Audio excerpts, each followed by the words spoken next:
work to do tonight, there'd be some branding. Don't worry. Good evening, everyone. No Diane tonight. She will be off helping people as she tends to do. We didn't have last week. I was working late, and that was cool. I got paid. It was snowmageddon down here in Texas. Whenever snow hits the ground, we freak the hell out. We're like, oh my god. So Just so I have a reference point, how much snow are we talking about here? Because we got like 4 feet of it over the weekend. oh wow, okay.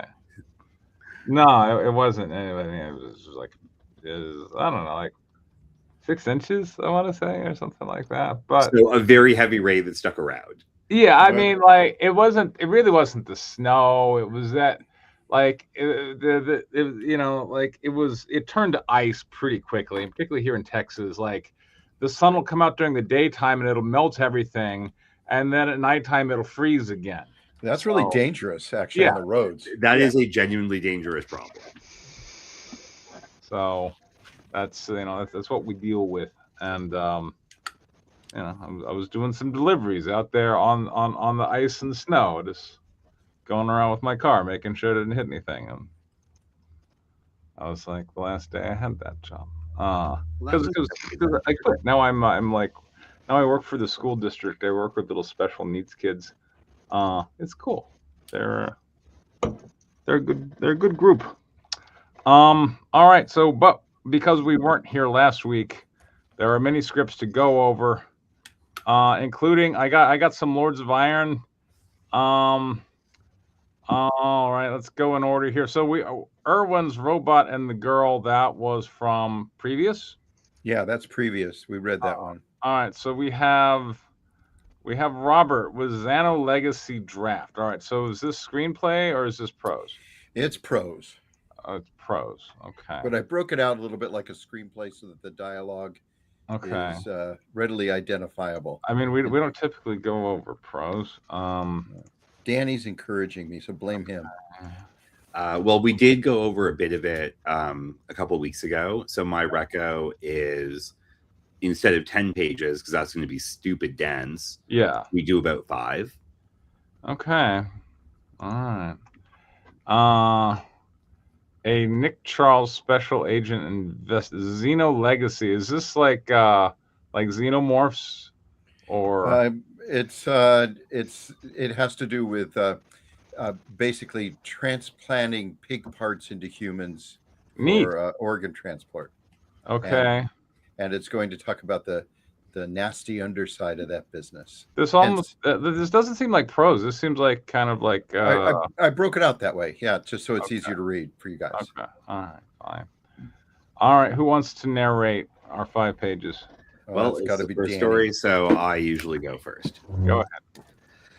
Okay. Chapter 1, I guess. Yeah. One of tonight's debutantes rushes up to the stairs. She is late and hurries to the entrance. Gustav C apostrophe S. She has dropped her evening glove. He calls after her. Miss, your glove.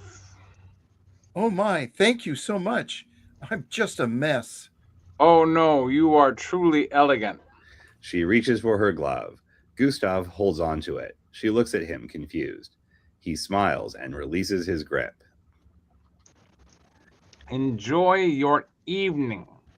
She pauses, gives tortured smile, turns and runs up the stairs.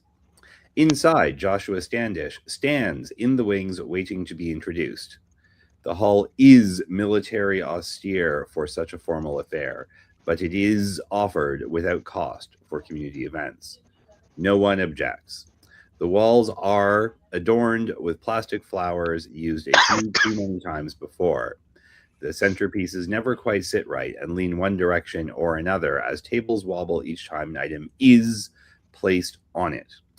Overfilled water glasses lightly wet the tablecloths, and the women move their clutches to stay dry. I'll read this.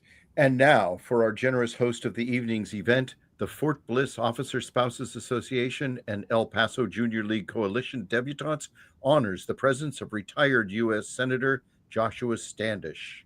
Now, are you referencing El Paso. Jack Nicholson, by the way? No. Because he played Colonel Jessup. Yeah, I know. Okay, all right. The senator sponsors these events. It is good for the community, for the soldiers' morale. He likes the polite applause, the smiles, and admiration. They may only admire his money. After all, he is no longer a senator, but he enjoys the adulation nonetheless. Standish enters the dais, pauses to scan the audience, and strides to Colonel Jessup. John to Standish. You lost John. Someone needs Thank to you, Colonel Jessup, and thank you, wives, mothers, and the smart, beautiful future lady leaders, the debutantes introduced to El Paso society on this fine night. More applause. He smiles big, thanks the colonel with the two-handed Christian grip. Leaning in, he mentions a business meeting this evening and will have to leave. The colonel looks surprised, starts to object, but Standish gives him a glare, and he simply nods. Colonel Jessup is the answer to whatever happened to the C students at West Point. Event planner, soldier morale booster, the convenient shoulder to cry on. The colonel gathers himself and turns to the audience. As you all know, the senator runs one of the largest companies here in El Paso and employs over 1,000 well-paid workers at Xenomed. The colonel turns to the Standish. Well, you're the one who wrote it, dude. Yeah, I know. Yeah. Colonel. I don't know where I'll. Colonel, we are fortunate to have you as our guest and our sponsor. For all involved in this fine event, I thank you. More polite applause. Standish waves, places his hand on his heart, blows kisses to the mothers, and exits the dais. Outside at the foot of the entry stairs is Standish's driver, Gustav. He holds the back door open. How was the ball? Were there lots of pretty young things? Standish ignores his sexualization. It is never apparent at first, but Gustav sexualizes every beat of the heart. Standish has tolerated this lurid aspect of Gustav's behavior. You may not see him drool, but just as Pavlov proved, if there is a woman, any female stimulus, he has a conditioned response. Gustav has been with the Standish since he started this venture. He has earned a trust, just enough and not too much. Standish orders Gustav. John. Who's Standish? Get me to the bus. We have a meet. The drive at the U.S.-Mexico border, just west of Fort Bliss, is no man's land. It is late at night, raining, hard, unusual in the desert, and this is no ordinary night. Gustav dreads these drives. The beaten-up old minibus has worn-out upholstery, and headliner hangs down throughout. The back windows rattle and have been secured from opening fully. The steering is loose, and the brakes need to be pumped to fully stop. It creaks and moans with every bump. Gustav deftly pulls a cigarette from the pack one-handed while navigating the muddy road. He's cool. He starts to light a match. Standish looks over. I'm Standish, right? No, I'm No, not. John. I've told you before, no cigarettes when you drive me, and stop smoking those French stinkweed brands. Gustav struggles to hide his grimace. He pulls the cigarette behind his ear.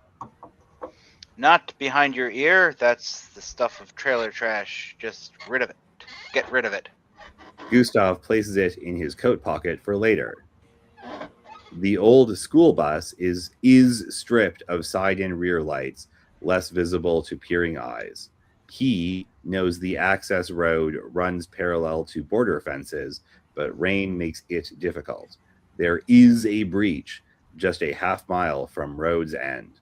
That's where they will wait. Suddenly, Gustav slams on the brakes. Standish braces against the dashboard. A sounder of feral pigs rushes from the brush across the road. One of the pigs jumps on the hood. Gustav jerks the bus forward. The pig remains. 2 more jerks, and it is dislodged. The two exchange a look. Gustav quickly says, I'll Press- have Javier take care of them. Standish, clearly displeased, watches the sounder disappear What to the brush. what is the sounder? Is that a It's It's a a group of a pigs. gaggle of pigs. okay, got it. Yeah. Uh, Stand. Oh, there too many are getting out their spread genes to undesirable species. This is a simple job you could have made sure. Think ahead, man. Gustav knows underneath the calm, confident facade as senator boils an anger that strikes without warning. After 5 years, he knows it is best not to challenge or suggest, just follow orders or suffer consequences, no middle ground. And, with luck, another 5 years of good pay, a ranchito in Durango, or somewhere in Zacatecas. He can't return to Romania, and the Russians don't trust him. Standish saved him from being disappeared, but his obligation wears thin with each condescending remark, each reminder of his standing and lack of agency. With Standish. Chapter 3. Gustav pulls into a brushy area. They wait. Standish lights a cigar. These are Cubans. The coyote brings them as a tribute to Standish. Gustav is not amused. They are illegal in the US. In the US.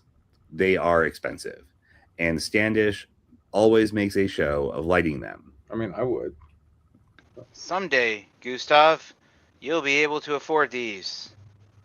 Then you will know how much of a prick I am. You Yeah. are not just a helper to a wealthy man. The show begins. Standish removes the boveda from his jacket pocket. I mean, this is a Robert script. We have to have rich people acting poorly. True, I guess. Standish. Cigars must be kept in the proper environment. They must be moist. Gustav seethes. This is putting him in his place, cementing his subservient role. Standish rolls the cigar lightly, trims the tip with a solid gold guillotine cutter, heats the foot just so. Striking a match with his thumb, he lights the cohiba. 2 puffs. The glow brightens with each. Standish removes it from his mouth and gestures to Gustav. When you smoke one of these, you will know that you have made something of yourself, made an impact beyond yourself. Gustav agrees. I will someday sit on my terrazzo admiring the view. Standish guffaws. That's the problem with you people. Mm. The cigar isn't about relaxing. It's about achieving, commanding, overwhelming, the habit of champions. Sitting idle will never make you succeed. I am 72 and I work harder now than I ever did. Oh, is he running for president? Yeah. You think for a minute I want to sit in an old bus in the rain with you? No. I do it to continue succeeding. Someday, if you pay attention, you will finally learn that. Then, and only then, you earn the privilege to smoke a fine cigar. All right, 5 pages. That's good. I mean, if anything, I am getting a deeper appreciation of your story with the vampires. You know, like they busted into the corporate room and there was that guy with a Bavarian donut, and I'm like, man, this guy's he's waxing eloquent about it. But I just figured out, Robert, you really like rich people giving lectures to their underlings about like status, and typically involving a cigar or a donut or some element of recreational, oral thing. Phallic symbols. Yeah, and then you deliver it, so that's great. I like Standish. He's going places. He's 72. He's doing things. He's active. He's got an agenda. He's got Gustav, who's a little problematic because he's a bit of a womanizer and he sexualizes everything. But at the same time, he's the underclass, so we're gonna cut him some slack. They were at a military banquet with not Jack Nicholson, Colonel Jessup. I'm not sure what that was about, but whatever. I mean, it's an interesting world. I'm sure it's going to present more stuff. John.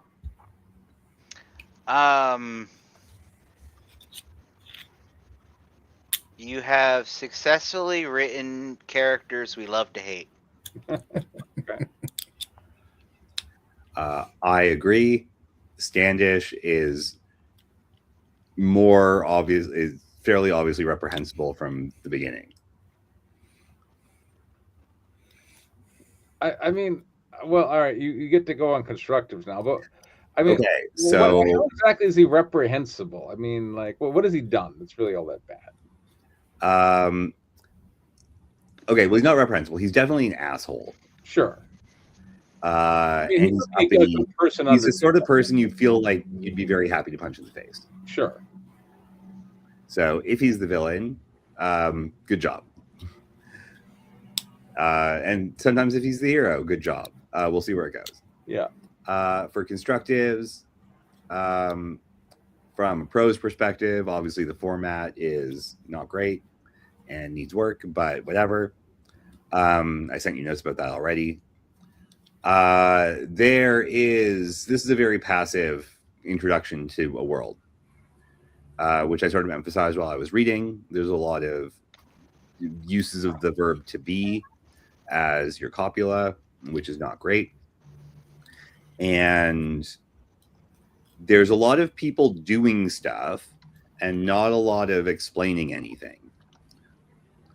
And I would like to see more explanation as to what is going on. For example, whatever the whispered words are, stuff like that. You've got a narrator who can hear that.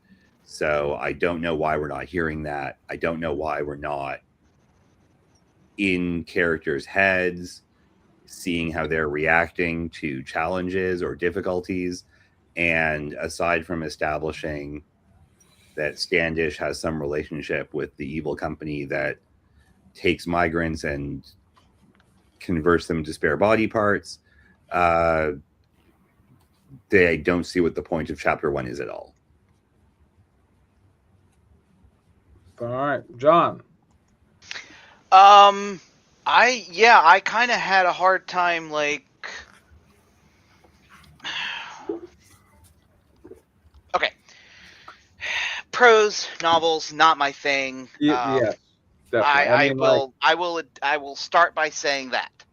I would also have to start by saying that because, like, if this was a screenplay, I got to okay, first 10 pages, I need this or 15 or that, or it's prose. I mean, look, it's a novel. Just take all the damn time you want, right? Like, if you have chapter 1 that doesn't exactly go anywhere, I mean, it's a novel. Who even cares? But I don't know. I mean, your chapter 1. Everyone who reads chapter 1 then doesn't buy it. But your chapter 1 is what, 1/10 of the book. So in a 100-page screenplay, your chapter 1 is your first 10 pages of a screenplay. This is part of chapter 1. This is like page 1 of a screenplay. It's kind of hard to, know what is going on. And it's a little, we spent most of our time with these two characters. I don't really particularly find either of these two characters interesting or engaging. I mean, Standish was an asshole. Is that not good enough? Well, but why should I care? Why do I want to stay with him? Yeah. And so, what about him is okay. So what would you want to see then in these chapters that would get you to care? Okay, so I was actually going to get to that because I'm kind of doing the same thing with Project Delta with a character who's a bit of an asshole, and what I am trying to do with him, and succeeding or not, is basically like the pilot. I'm rewatching the TV show House, because Gregory House is exactly that kind of asshole but he's the asshole that you kind of find endearing because he's smart and he's witty, and he is the smartest person that walks into any room. And even though he pretends not to care, well, he kind of does, and that kind of comes out. He does, but yeah. I don't really see any of those types of qualities in our Standish character, to at least not in these pages, to make me care enough about him to root for him as the main character, assuming he is the main character. He could end up being the murder victim. This is a murder mystery after all, and somebody's going to die. So he could end up being dead, or he could end up being the one accused of the murder, or whatever. But I don't kind of really see. Again, he ends up dead. I don't know why anybody would care. And I mean anybody, I mean the audience would care. I mean, besides obligation. But usually, like, again, using a TV show reference, if usually the person that's going to end up dead that Law and Order is investigating, they have the cold open, we meet them, they're cute, they're charming, they're likable, they're a nice person, they end up dead, and now you kind of at least, you kind of want to find the bad guy. If he's the victim, I don't see that. If he gets falsely accused, I don't see why the audience would be sympathetic toward his plight. I'm very confused as to what this is, what it's trying to do, and where it's going. And I'll stop there. I really don't have a lot, like, this is prose. I'm not a prose guy. I thought it was fine. I don't, like I said, if chapter 1 is a dud, who even cares? This is a novel. We'll have chapter 2 or 3 or 4. There are plenty of books by great authors. In fact, I want to say that I like Dostoevsky. I remember a philosopher talking about Dostoevsky, and he was reading one of the Dostoevsky novels, and he was really having a hard time. And somebody was like, "It gets really good after the first 400 pages." I mean, that's novels, all right. Novels are not screenplays. I thought it was fun. So there you go. All right. Let's see. What do we got next? We got all right. Let's go over Draco's script. I'm particularly curious to see. And he's put in another one. I don't know if we're gonna go over both today. It occurs to me that Diane does quite enjoy Draco's scripts. Yeah. Well, good news, because we have 2 of them. But you're saying we should wait. I'm kind of thinking so, mostly because a couple of weeks ago, Draco mentioned he did some revisions on something. Okay. And I feel like Diane should be there for that, whichever script that is. All right. But also, like, John has stuff and you have stuff, and you guys are both here. That's true. All right, fair enough. All right. And our stuff isn't written by ChatGPT. Yeah. And but it might be written by Claude. I'm looking at some AI writing these days, and they're like, wow, this is pretty solid. I don't know. Well, until you actually like try and see if it's coherent. Yeah. Like it's easy to write stuff that is solid looking on the surface. Yeah. We live in such a strange time. Robots are making all the art these days. Strange time. We need to take a minute, and we need to crash Larry's Twitch stream, because he just went live on Twitch while we're having our stream. Wait, what? He won't come on our stream. I don't know why. And instead, he goes on Twitch. So we should all go. What's he doing on Twitch? He is playing around with what appears to be an old game console. Me? Well, sure, but that's not writing. It is not, but he could still come and hang out. I mean, he should come and hang out. I think his passion was always the not writing part. All right, let's see. I think this is there. We go. I know I'm not much better right now, but At least I'm here. And we appreciate that. I like being here. I don't know. I just jumped on his thing and left him some messages about coming and joining us. And rightly so. Here, I can stretch this down. I stretched it down. There. Yeah, there's like I've got like two paragraphs. Yes. Are you sharing like a window or? I'm sharing a window, but hold on. I actually have the app. Let me see if I can share the app. That might be better. I have it as desktop. And that'll probably be way easier to look at. Yeah, but then we're gonna see everything on your desktop, so make sure you don't have anything private or. No. This is gonna be just the app. All right. Oh, and by the way, Diana's writing a script now. Huzzah! All right. Yeah, I'm pretty excited about it. It's pretty practical to produce. If anyone is interested, she's basically doing an update of Valley of Guanji. I don't know. Oh wait, no, this is the same thing. I don't want that. I want you guys don't even know what Valley of Guanji is, but it's I do not know what the Valley of Guanji is. It's a movie, an old claymation feature. Who's like the king of claymation? Hey, that's way better. Yeah, there we go. You mean from like the 70s? Yeah, that guy. Did all of like the. Yes. Oh crap! Yeah, I used to watch that stuff growing up. Yeah. And The old claymation guy. I should know his name. But he did the California Raisins and a bunch of other stuff. Yes, yeah, he did. That was his big, at least the big thing that I knew him from. Anyway, he did a movie called Valley of Guanji, where a bunch of claymation dinosaurs, and it was pretty good. If you're willing to go for claymation dinosaurs, but you know what? That reminds me of a.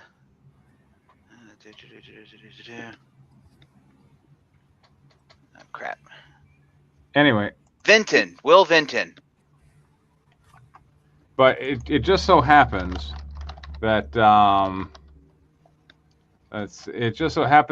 like she works at a company that has dinosaurs, and we know a lot of people who can do cowboys. So a Cowboys meets Dinosaurs movie seems fairly simple to produce on the surface. So she's putting together a Cowboys and Dinosaurs film, which is basically a rehash of Valley of Guanji. But since Valley of Guanji is not an open domain, so far we're calling it not the Valley of Guanji. I don't, like the only thing. Who needs to get sued, right? Yeah, exactly. Who needs to get sued? So anyway, all right, here we go. Here's Lords of Iron, updated. Zoom down a little bit. Who wants to narrate for us? I'll narrate. Go ahead. Okay, page 1, 4 panels. Panel 1. A SP-27 duo suit damaged in the back takes a defensive stance against a nearby hovering V bioroid, frozen in an attack position with its menacing claws outstretched. Damage to reactor shielding and control. LD 5060 exposure. Panel 2. In his damaged cockpit, Volkov, a mid-30s Slavic man with dark hair, expresses despair. In his HUD has a crosshair on the V bioroid and also shows a radiation warning icon. In 7 minutes, shall I jettison the space combat module? At once. Panel 3. The crumpled chest hatch of the outer portion of the duo suit, aka the Space Combat Module or SCM, tries in vain to open, but sustained too much damage in combat to function properly. However, Volkov detaches his bulky arm portions away from the comparatively sleek inner APS suit. Main hatch failure. Hold on while I'll see if I can pry it loose. Panel 4. Volkov pulls the hatchet with his armored hands, but can't get it to budge. It won't budge. Page 2, 4 panels. Panel 1. Large panel. The thrusters on Lilia Danovich's duo suit guide her wounded battle partner Sergei, minus his suit's right leg and left arm, towards a pressurized recovery pod in the Widowmaker's deployment bay, where we last saw them at the end of issue number 1, panel 2. Central panel. Inside her power armor, Lilia communicates the urgency of the situation. Go, John. Sorry, I was dealing with something. Lilia, pilot, Frolov, we must save lives. You tend to Sergei Ivanov while I search for survivors. Panel 3, center panel. Pilot Vladimir Frolov speaks to her from the Widowmaker's cockpit. Understood, Knight Danovich. Panel 4, background. Sergei floats by a nearby medical pod currently closed. Foreground. Lilia flies past the closing door of the launch bay, back out into space. Communication from Ceres Station. This is your captain. Report immediately. Page 3, panels 5. Red zone, red zone.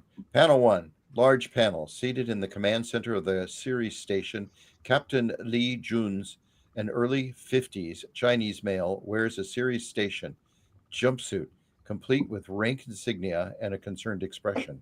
On the overhead view screen, the V transport hurtles through space towards them. Red alert flashes on the view screen. Widowmaker, do you read? The V transport is headed right for us. Panel 2, in her cockpit, Lilia responds. Knight Danovich responding, Captain. Our squad suffered heavy casualties and signaled surrender. Recovering survivors now. Surrender? Nonsense, Knight Danovich. We're preparing to meet their attack on the base. You must aid us in repelling them or all is lost. Yes, Captain. As soon as I gather my Conrads, we will be en route. Danovich out.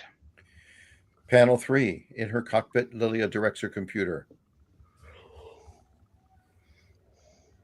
FUP 27, display all data from squad members along with life probability. Gathering data. Panel 4, continued.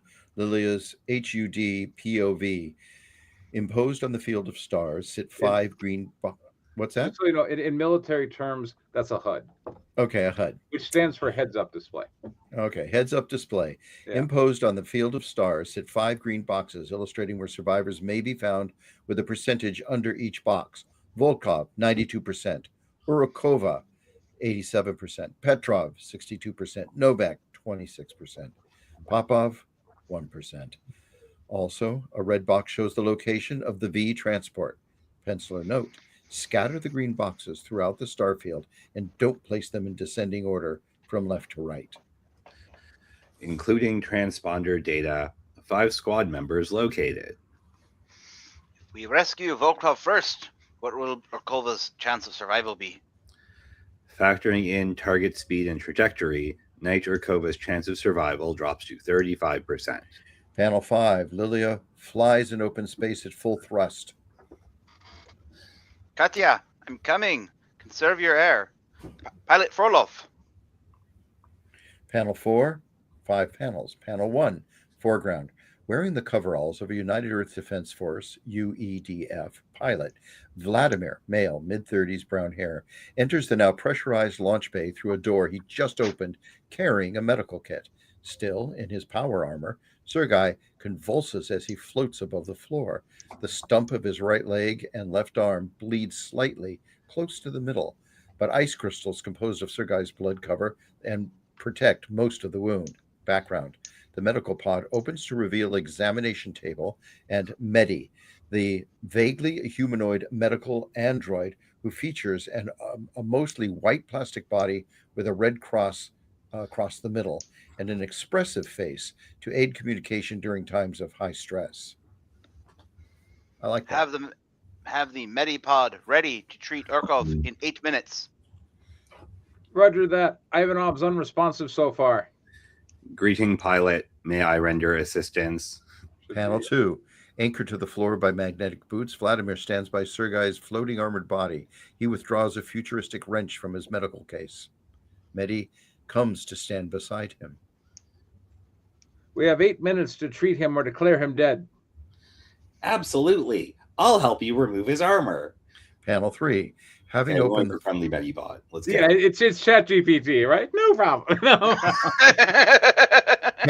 I think that was actually Chat GPT saying that. Yeah. Panel 3. Having opened the faceplate of Sergei's body armor, Vladimir's face reveals his growing panic as he attempts to aid his fallen comrade. A bloody foam Oh. streams from Sergei's mouth. Nose and bulging eyes, and his death spasms continued. Medi looks to Vladimir with a sympathetic face as he tries to explain the cold logic of the situation. Preston, actually, if you want Medi to sound more, he needs to constantly compliment everybody that talks to him. I know. Oh, that's a very good observation that you have. Yeah. I will help you do that. That's a very good idea. Yeah. Oh, just make him Indian. Yeah. Oh, and then we get Medi. I'm detecting fading brain function. If we work quickly, we can extract whatever gas embolisms he has in time to clear the launch bay for Urkova. Okay, let's get started. Panel 4. Medi cradles Sergei's body in his arms as he walks towards the medical pod's examination table, surrounded by an array of instruments and surgical devices, which include a medical gas mask for administering oxygen. Now admitting Ivanov, Sergei, accessing medical records. Please attach the oxygen mask to his face as I place him on the table in the Trandelberg position. You're right. Trandelberg position. Yeah. Whatever. Yeah. Panel 5. The Metapod raises out of the floor, attached to a spindle in the middle of the launch bay by a bulky arm. Beginning simulated gravity. Now we're going to have to put an ad here because this is a 2-page spread, which has to be started on an even page, but whatever. Page 5, panel 6. 2-page spread. Panel 1.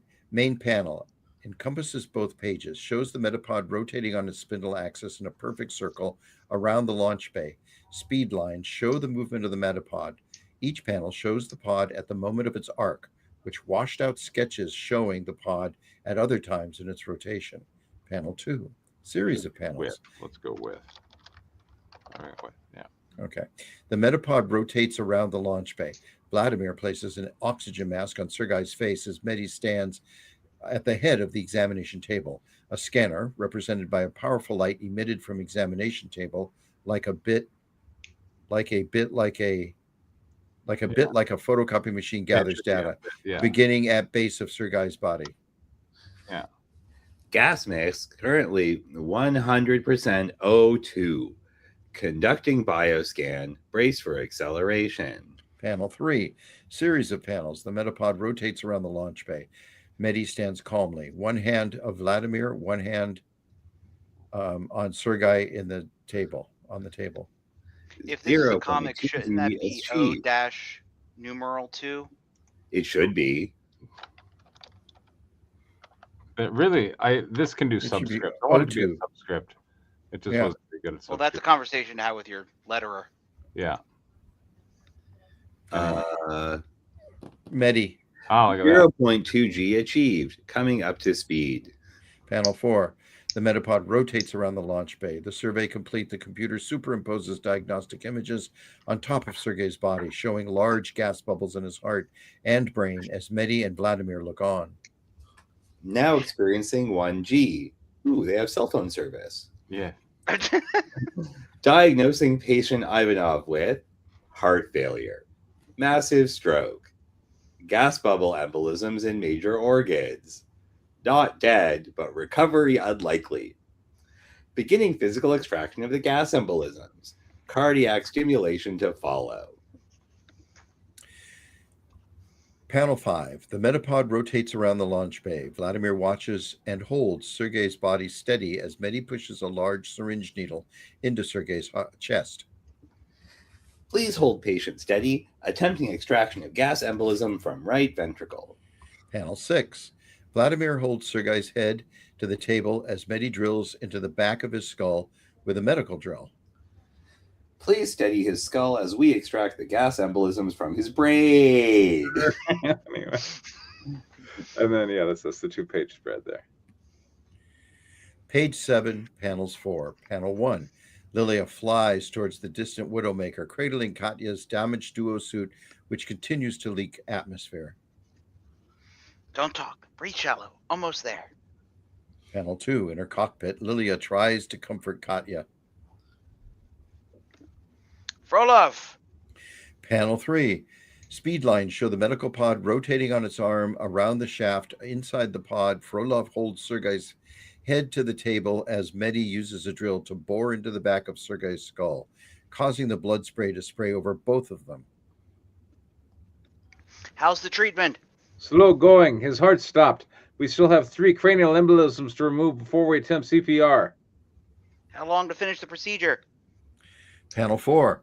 Against the blurry background of the hull, as the metapod continues its motion, Frolov holds Sergei's head against the table as Medi pushes the needle of the syringe into his brain. Extracting second embolism. Estimate start of CPR in 10 minutes. What's the chance of survival? Estimating a less than 1% chance of ever regaining consciousness and an additional less than 1 in 1,000 chance of recovering full neural function or cognition. What's Najdanovich's ETA? Scanner data suggests 192 seconds. Page 8, panels 5. Panel 1. Against the blurry background of the bulkhead in a relative motion, Frolov gives an uncomfortable order to Medi as the android continues to bore another hole into Sergei's skull. Whir. Medi, I'm ordering you to terminate treatment on Knight Ivanov and prepare to treat the incoming wounded. Negative. Once admitted, protocol safeguards require treatment until chances of restoring life function become less than 3 in 1,000. Panel 1, AA. Yeah. It's already Furious- less than 1 in 1,000, isn't it? I don't know. Let's see. I think that's Oh, what you check just your said. numbers Was 1 later. in 1,000. Yeah. That's less than 3. Well, oh, you're right. I need to fix that, don't I? Yeah. No, wait. It wasn't his chance. This less than 1% chance of ever gaining consciousness. 1 in 1,000. You said 1 in 1,000. Yeah, it's up there. Well, 1% is regaining consciousness. He can Check it still later, but check it. live. All right. Yeah, he can still live. Anyway, I forgot where we are. we're right here, panel 2. Panel 2. Furious Vladimir faces off versus Medi, who continues to drill into the back of Sergei's skull, spraying blood over both of them. Sir, you can't let Katya suffocate while we'll drill more holes into this corpse. Night, Danovich. Panel 3A. In her cockpit, Lilia continues her rescue mission. Report on the status of your wounded knight. And we need a Lilia line. Oh, I bring Katya Urkanov back to the transport. She's losing atmosphere and will suffocate if you don't open the launch bay.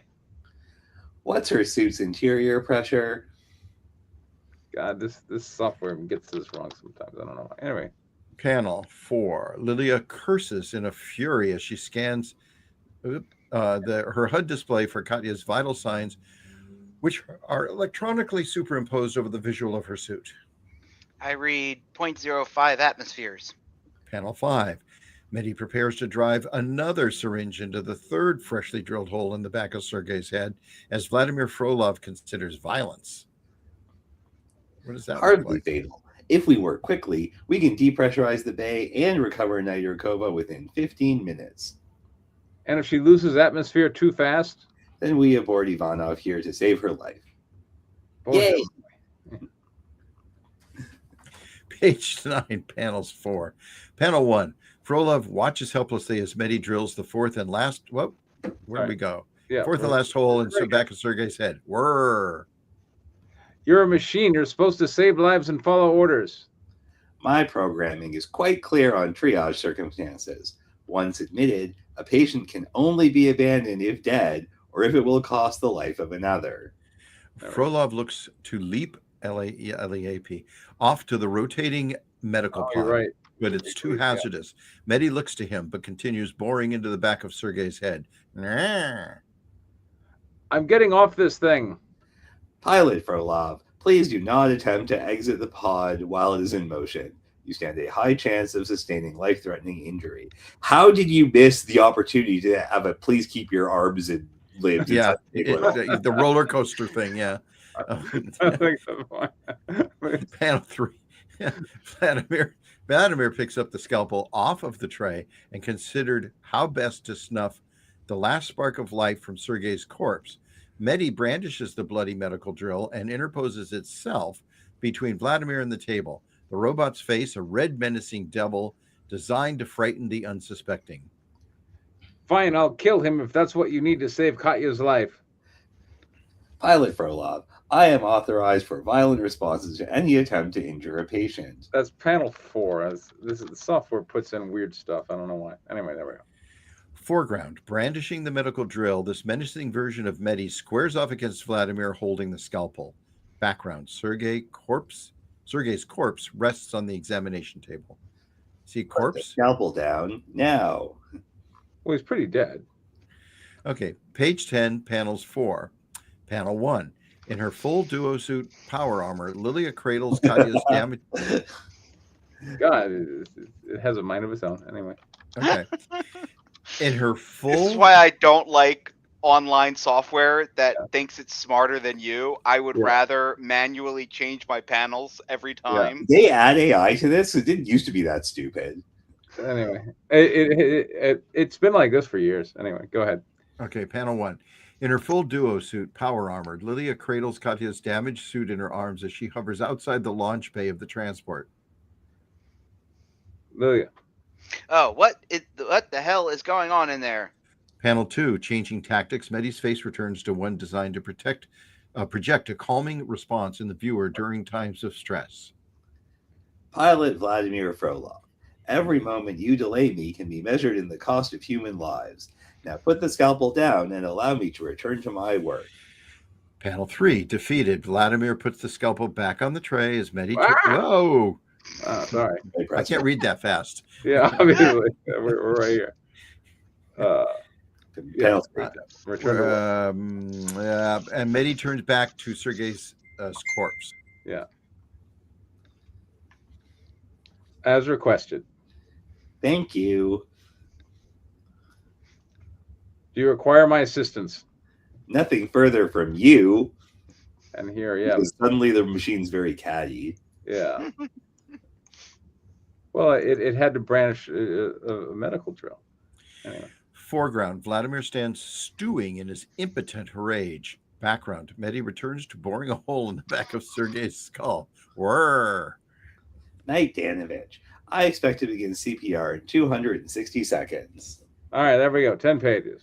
So, I made some changes. What do you think? John. First. All right. Okay, John. Robert. John. I mean, yeah, the changes were fine. I don't know what it... Like, the main one I noticed was, them saying only if it's not going to cost more lives, you can save him. You have a certain amount of time to do X. And I don't really know what that gets you because the output is exactly the same. Unless, Medi is intentionally lying. I mean, if he doesn't think that he can do that, if he's told he has 8 minutes or else, I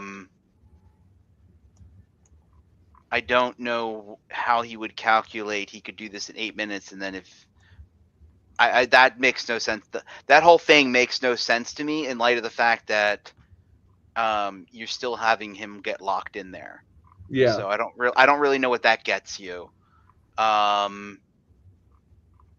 The captain character, I feel like that was added in. I really felt like the obvious thing was that they should just let Ivanov be a corpse in the corner and carry on with life. But then I'm like, well, what if Medi, is like doing his duty and is like, let's save that guy. And just begins, with the duty that's in front of him. Maybe you like that, maybe you don't. I don't know. But that's not what you did here. That's not? I thought it was. All right. How did I mean, didn't they still agree to have Medi begin the treatment? I mean, last time he had to be ordered, Well, in fact, last time he was like objecting, like I'm in triage mode, they're wounded. This time he just kind of like he gets activated, he just starts. Okay, I missed that then because all I got was that they said they have 8 minutes for the other dude to show up, Yeah. and then and I got the impression that they I mean, the said, thing is, Medi is correct in that with Urkova, she can sit out there losing atmosphere until he finishes, and he'll have time to see to her. It's uncomfortable, but he can manage. okay. As I said, that was just I don't really know what that gets you because you end up in the same spot. And I'm mixing my things, but yeah. Fair enough. Yeah, I'm sort of with John on some of this. Like, I see the benefit of running an edit to get a 2-page spread, Yeah. but I mean, I also added in like home base saying the V transport's attacking, and so home base is interesting. I was going to get to that. okay, sure, yeah. But you also added a page 1. Yeah, that's pretty new. So the I added Volkov because before we never saw him until Lilia turned her attention to him. Now we see Volkov there, like assuming there were ads. So the 2-page spread is good. Mm-hmm. I would stuff as much of this interaction with Medi as possible into it, and actually advance it a lot faster. Okay. And just be done with it, because like I don't think there's a version of this story in which Medi takes 10 pages of anything that's fun. Mm-hmm. Like, I get that it's dramatic. Use a 2-page spread for that, 100%. And then you can get the whole spinning thing, and that's really cool. And then most of everything else aside from that should be like actual humans dealing with human problems. I liked a lot of what you were going for in page 1, but also there was like a lot of panels.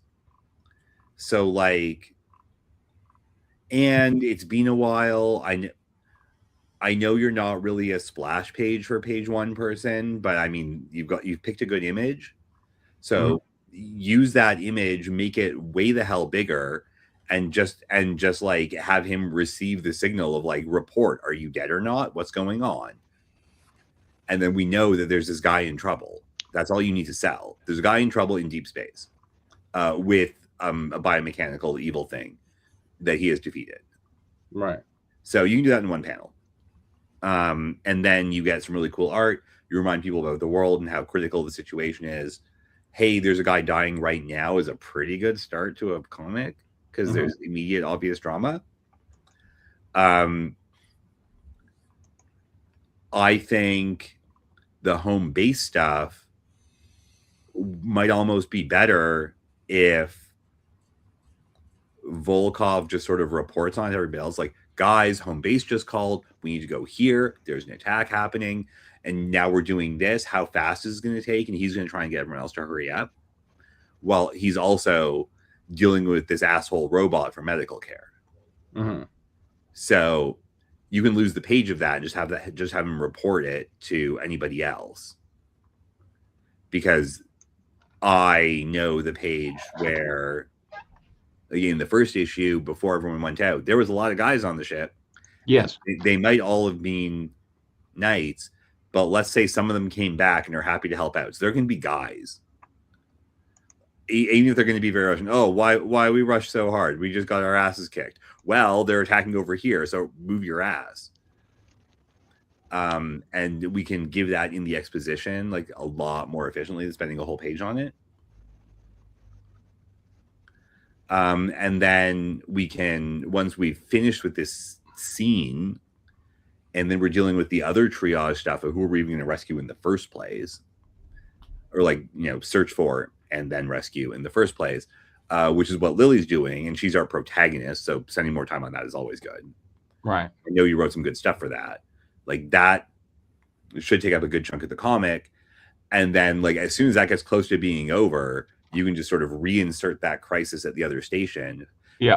And then you can show the communication with those guys being shot up and exploding and shit. So like, Yeah, yeah, that's I get that, like, Yeah. there's something to have there, but we have Lily, we have a dying guy, we have a med bot, we have a pod that complicatedly is right in front of the front door. That's a lot, and I don't think you need to add to it at that step. You can add to it after we get out of that step. How do you mean? Well, I mean, this whole situation in the metapod is very complicated, and it's hard to do in a comic. Yeah. Because it requires showing movement, which is hard to do in a comic. Yes. So as we get out of that part of the scene, that's when we should be introducing like more new complications, not before we get into it, because trying to explain that we're showing the movement was going to take a lot of words. Yes. So let's have the reader focus on that, give the scene all the attention it deserves, then get out, and then throw more rock star protagonists instead of confusing the reader with trying to figure out what's going on with the physics of the art while also giving them two other plots to keep in mind. Anyway. So you can report on the Sirius station stuff, then show it later. That means you don't interrupt people early when there's like one big crisis to focus on. And then when we do get to Sirius Station, it's an even bigger crisis by the time we actually look at it, which is more dramatic anyways. Okay. Sorry, did that make sense? I got some of it, sure.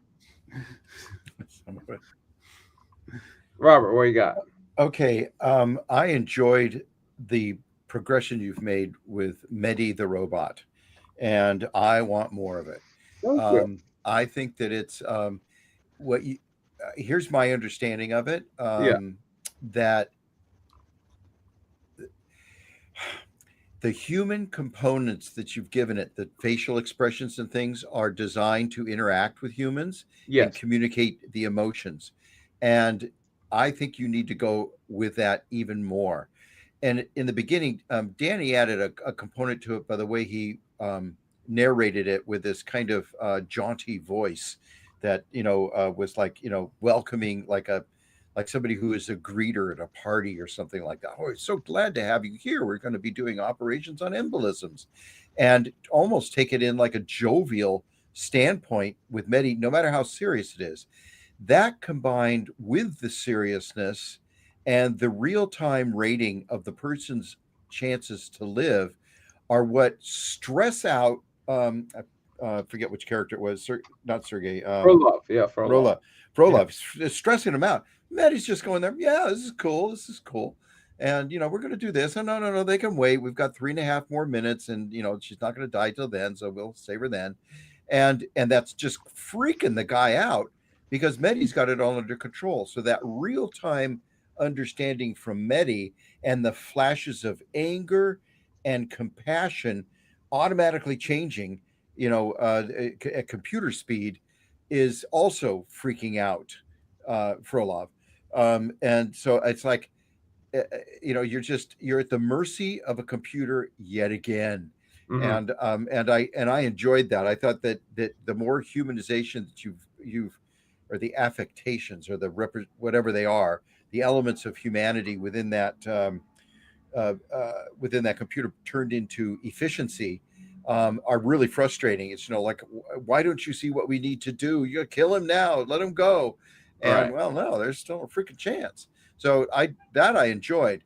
The other parts of it, I'm going to agree with a little more with Danny. On the progress of it. It gets tied up in some exposition of the characters, and I feel that that who has Katya outside and out the really? side the launch bay. Yeah. She needs to be more present. She can't just show up every now and then. Hey, like somebody knocking at the door. I've got a dying person here, Right. and I'd like to see more interaction. And Medi, a computer, can do that. And it would be, I think, well, I would play it for the humor of it, is being really calming to Frolov. Put the scalpel down, be okay. Katya, stop banging at the door. We're gonna let you in a minute, Yeah. and show different faces. I think that's funny. I think it's the absurdity of having I don't know if you've been in a hospital where they have those little robots that go around and they show the actual doctor's face. How are you doing today? In a hospital, it's like it's just so impersonal and weird. Right. That I think you could play off of that experience that people have from it, because people have really rejected that kind of thing, and really communicate, the frustration of over computerization of something that needs to have a bedside manner. So I liked it, and I think that's where you need to go with it. So I'll leave it All at right, that. cool. All right. So let's see. What do we got? Oh, you know what? We got a John script. Heyo. Let's see. Who groaned? No, that was a yay. Oh, Yeah. In Canadian, yay. they do things weird in Canada. We do. It's all the snow. Yeah, I think it's the hockey pucks. Stop eating them. See, when or no, yeah. Hockey pucks aren't for food; they're for sexual attention. There we go. Project Delta. What? A Canadian show called Heated Rivalry has been doing very well on streaming. Okay. Which is like a homosocial hockey thing. Okay. It's Brokeback Mountain on ice. Neat. Can't wait. Okay. Apparently, it's quite good. I haven't seen it. All Well, then right. you're not qualified to say that. So just so you know, yeah. I love movies I haven't seen. All right, John, we want to. So starting at page 13, this is comic script. So So basically, this is the psych scene.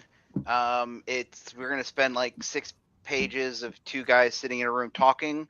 Yeah. So I want to see what you guys think of how I have that broken up, and if I should make any changes. And all now of it's a that. comic book. yes, It was a script. It was a screenplay originally. yes, and it Okay. still will be, but yes, All right. it's Okay. comic book I can afford to produce. yes. I hear you. So Well, All right. read Page 1, panel 1, splash page of bland, sterile room featuring opposite padded chairs, a large tinted mirror on the wall, and above it a dome camera watching, recording. Marcus Robbins, now 17. All right. bless you. Bless you. Just out of curiosity, what happened before then? Because like previously, like we've seen like Marcus like really early in the story, but we've like 12 pages of happened. What happened in the first 12? Do we know? He stole some school papers. Oh, okay. So sold like them, like and- younger Marcus. Yeah. We Okay. do a time jump. That time jump. Okay, fair enough. So then now he was a hacker, stealing stuff in high school. Now he's in jail. Mm-hmm. Okay. Marcus Robbins, now 17, wearing prison khaki, sits slouched in one of the chairs. He shakes his leg, drums his crudely cut nails against his knee, fidgeting. Dr. Brian Lormer, 50s, wearing a polo shirt and slacks, sits across from him with a sleek, paper-thin tablet and a stylus in hand. Any recent letters from your sister? She's doing well. Your parents, are they doing well? Caption 5 years later. 14 internal CFP Psych Services room day. Marcus shrugs passively, glancing at the clock, watching the seconds pass. You've put on some weight since our last session. Gotta get ready. 6 months. It's gonna be a big day. 6 months? Panel 2. Marcus leans forward, motions with his hands. My 18th birthday. Pecule. Okay. It's going to be a party. You should come. How Panel else would you 3. spell that? What is the Is that a sound? word? It's a sound. It's a sound. Lormer leans back, cool, dismissive. That probably isn't a good idea. Panel 4. Wide two-shot of them sitting across from each other. No. Don't like them to be seen fraternizing with us felons, huh? Maintaining a professional image helps us both. Panel 5, Marcus leans back once again, glancing at the clock as the seconds tick. Something seems to be bothering you. You care to talk about it?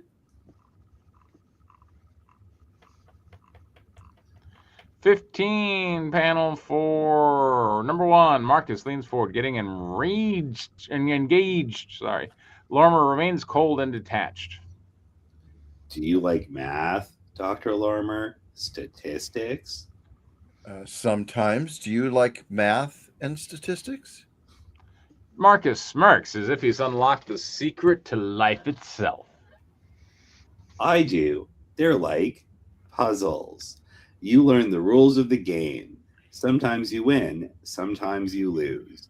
Take, for instance, minors incarcerated in federal prison who transfer into Gen Pop at 18. They've got a 1 in 3 chance to land an extended stay. That sounds unfortunate. Marcus leans forward, getting animated. That's the rules. That's the game. But what if the rules can be changed? The odds stacked in your favor. Panel 4, Lormer arches a brow, unsure what Marcus is driving at. By my count, you still have 7 years left to your sentence. I don't think you'll have to worry about that.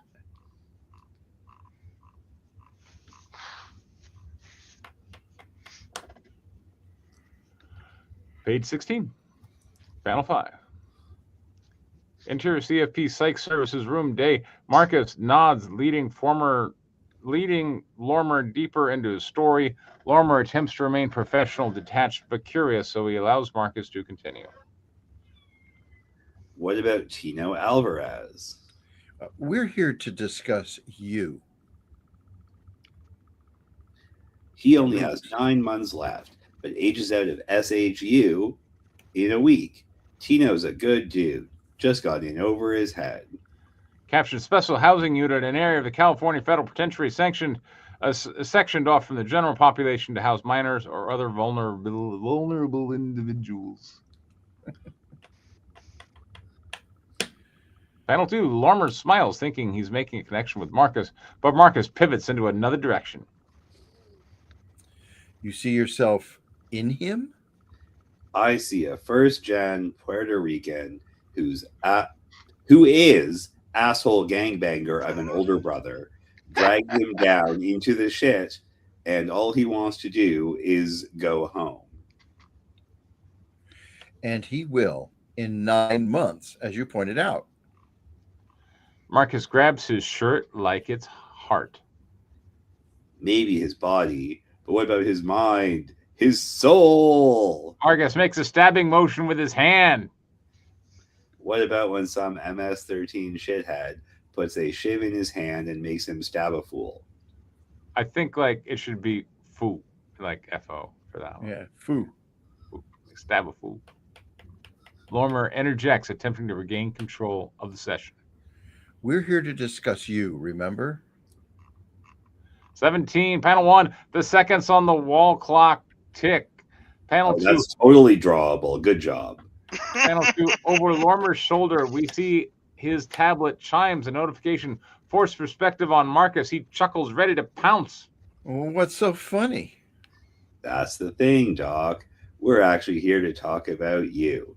And what you're going to do is take that special housing justification memo that I drafted and send that up the chain to Tino's case manager. Then you're going to sign Form BP14, also attaching that email you just got, and present that to the warden. You will strongly suggest that, quote, to avoid Tino from becoming just another crime bureau statistic, you recommend he stay in the special housing unit for the duration of his sentence. Yeah, he say that. Lormer chuckles at Marcus' audacity. Marcus sits, staring, smirking, waiting for the answer he knows is coming. Wow, you really thought this through. Dude, I did all the hard work. You just have to sign and send. Lorner, dismissive, passive, mildly offended. Well, I appreciate you taking an interest in your cellmate's well-being, but I think you should leave the clinical opinions to me. Marcus, gaze narrowed, confident, in control. I think you should probably read that email now.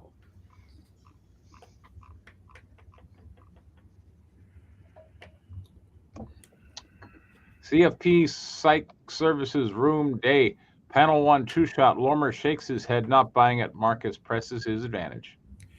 If I'm understanding your jacket, you're not allowed to have access to the prison Wi-Fi.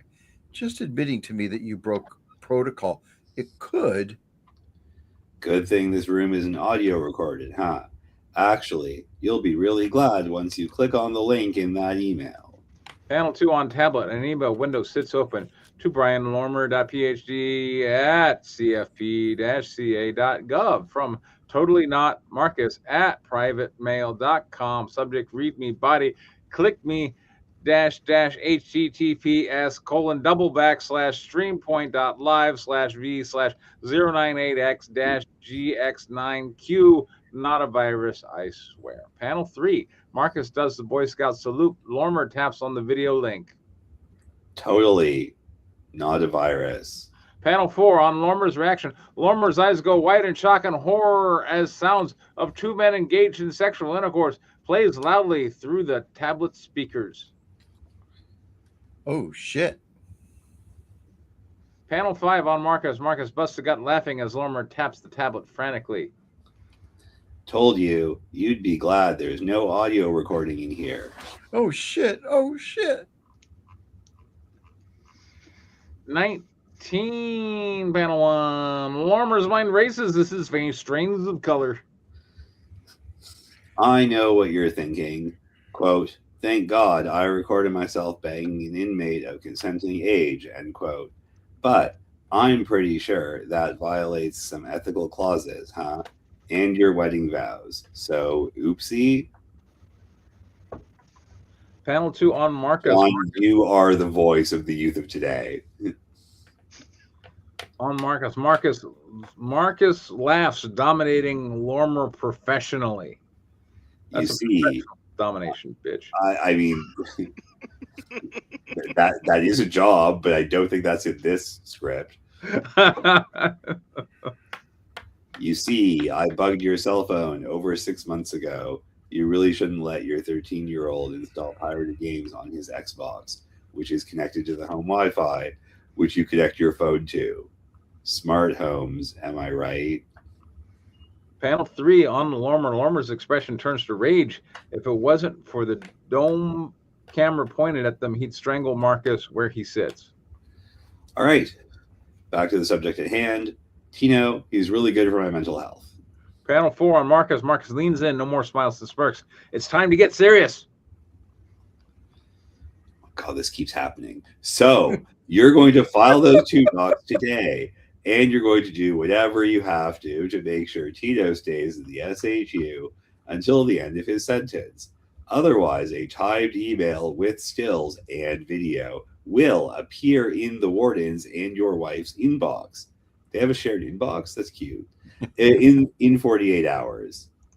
And I will continue extending that 48 hours as long as you hold up your end. Capiche? Great. 21. Marcus walks to the door and knocks. Knock, knock. You know, Doc, for someone who enjoys being dominated, I thought you'd enjoy this session more. Bit of kink humor. Panel 2. Marcus stands back to the door, hands behind his back, once again smirking that mischievous grin. Maybe you should buy your wife a strap-on and tell her you're into butt stuff. Man. Oh, helping your marriage out. This is, All right, panel 3. The door opens. The door open. A guard enters, cuffing Marcus behind the back. Lormer stares daggers at Marcus, speechless. See you next month, then. Panel 4, Interior Medical Services Building Hallway Day. The guard escorts Marcus down the sterile corridor, one hand on Marcus' arm, the other on his radio. Officer Bennett, do you have eyes on inmate Robbins? Affirmative. Escorting from Psych Services now. Change of orders. Take him to interview room 3. He has a visitor. Copy that. Must be your special day. 21 interior visitation building, interview room 3. Later, panel 1, a cold, windowless room, metal table bolted to the floor, 2 charts, darkened mirror on the side wall, a small camera blinks red in the corner, a guard escorts Marcus into the room where Assistant Special Agent in Charge Lionel Richards sits scrolling through a tablet. ASAC Richards.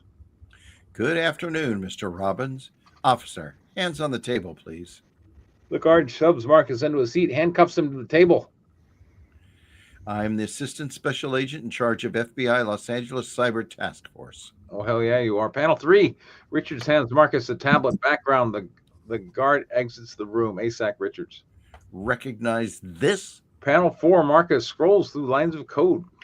Looked like a grocery list. Eggs. Milk.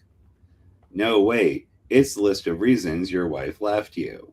He's a smart aleck. Panel 5, Richards leans forward, eyes narrowing. Read the code. 22, number 1, Marcus rolls his eyes. Geez, no one can take a joke, Annie. Marcus glances back at the tablet. His gaze narrows. Golden arrow? Richard leans forward, fears cross Marcus's eye as the seriousness sets in. That's your code. How? It was a stupid code experiment I did years ago. I left it sandboxed. One of my analysts found this on a dark web hacker forum about 72 hours ago. The poster goes by 9UY, or Guy, one of the top black hats in Gisborne.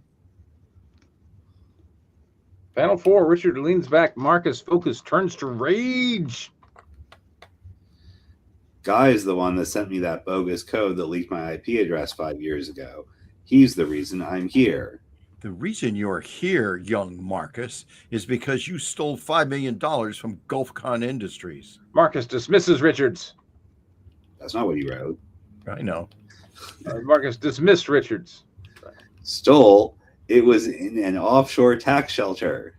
Jesus Christ, Marcus. Can we stop talking about you for 2 seconds? You wrote a malicious program that is on the verge of causing a global computer reset. Richard stands leaning over Marcus. Marcus, hands tighten on the table. Golden Arrow can erase systems, networks, entire infrastructures.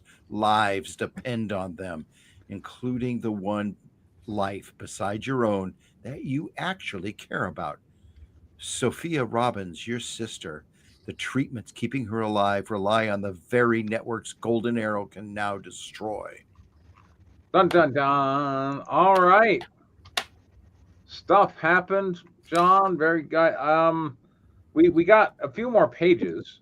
I mean, if we're going for a 24-page comic, how do you think the issue 1's going to end? So I am of.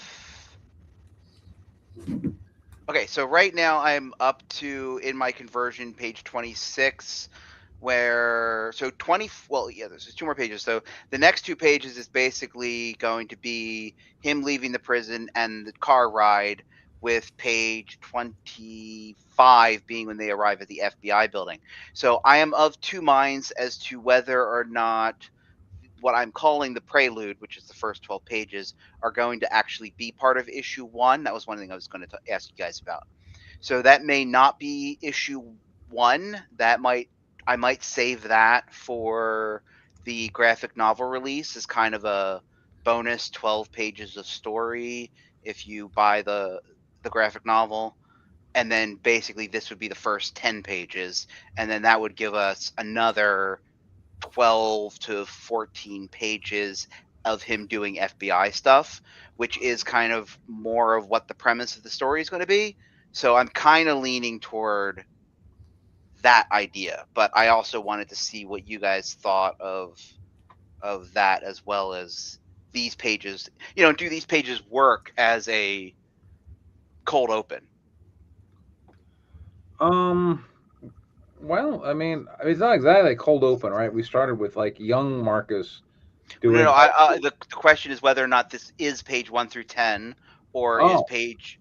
So as I said, I'm of 2 minds as to how this is going to get, of what issue 1 is going to actually. I think as a cold open, I think it's pretty good.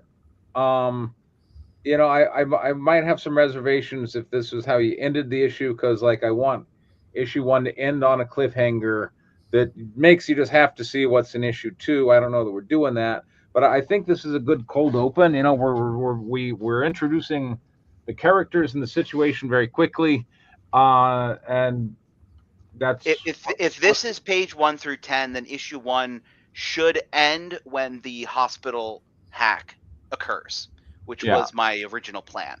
That is what I'd like to do. Is I'd like to try to get to that by the end of issue 1, even if issue 1 is like 28 pages or whatever. Right. I don't know. I have to see how far I can go. But that's, as I said, I'm workshopping a couple different things, but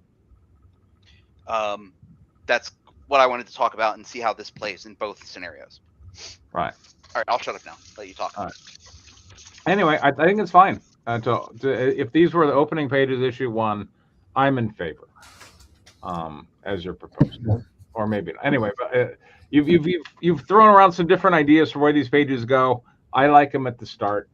Danny, what do you got? If these are the opening 10 pages of issue 1, it should actually be the opening like 4 pages of issue 1 with just like the end of the other scene where he's an asshole. Then when he meets the FBI guy, because that's the part of the story that's actually about our protagonist. And he has a 5-page monologue, which is not very interesting for a character that we've just met. It wouldn't be very interesting for this character in any version of him that I've read. And I would like this to get to the point. Where's the hook? The guy's in jail and also has all the power in the world. Okay, cool, but he's not the kingpin, so he's not the most interesting possible character you could write.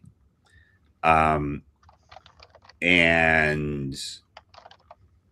since that's not the story that you're writing, the interesting version of the character is the one who has to make a decision about the mistake he made, possibly killing his sister. So that's what I would like this to focus on, because that's actually interesting.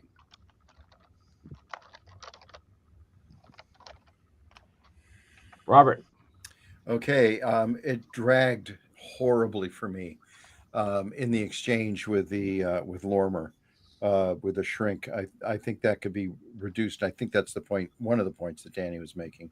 But I'll just say it straight out. It's way too long, and the dialogue is unevolved, is the best way I can say. It's just, some words and taunts.